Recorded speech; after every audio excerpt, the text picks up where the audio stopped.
So for the last few months, we've really been trying to impress on people who God is, what He is like, who people are, and what their problem is. Just really highlighting sin in all of its ugliness and its pervasiveness. That everyone is a sinner, that we all need help. And from the Old Testament to the New Testament, we've been just showing them this again and again and again. And for the last 3 days, what we've been doing in the lessons as we've been looking at the life of Jesus is trying to show them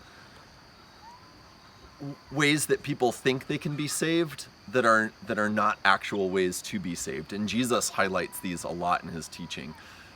People think that if you have a lot of money, then that is a sign of God's favor, or it enables you to make more sacrifices, to be more generous, to be more good, to do more good things, to somehow earn salvation. And Jesus points out that money not only has nothing to do with salvation, it is actually prohibitive. That people who have a lot of money tend to rely on that instead of on God.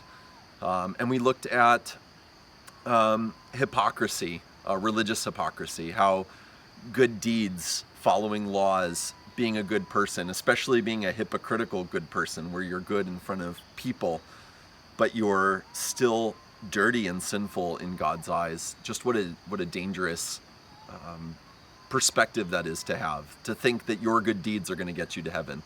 And so Jesus tackles both of those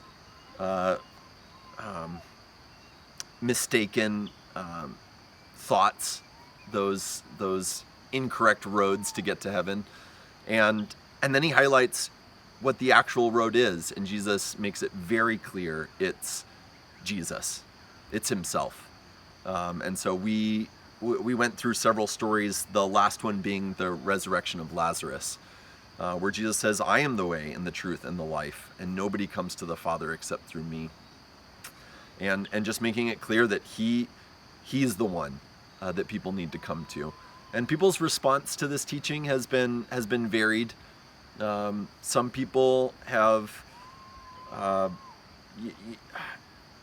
their hope for what saves them has been shaken. They've put a lot of stock in following laws. Teachers think that that's the only way to get people to heaven, is to just tell them to be better, to be better, to be better. They don't know what else to do. But a lot of people have been hopeful because this is something new for them. This is a new truth, and they've seen the powerlessness of other ways. And we've had young ladies going to Amelia and Elna and Cassidy. We've had young guys coming and hanging out with me here, and just asking lots of good questions about the Bible, trying to figure out, all right, well, how is it that Jesus is going to save us then?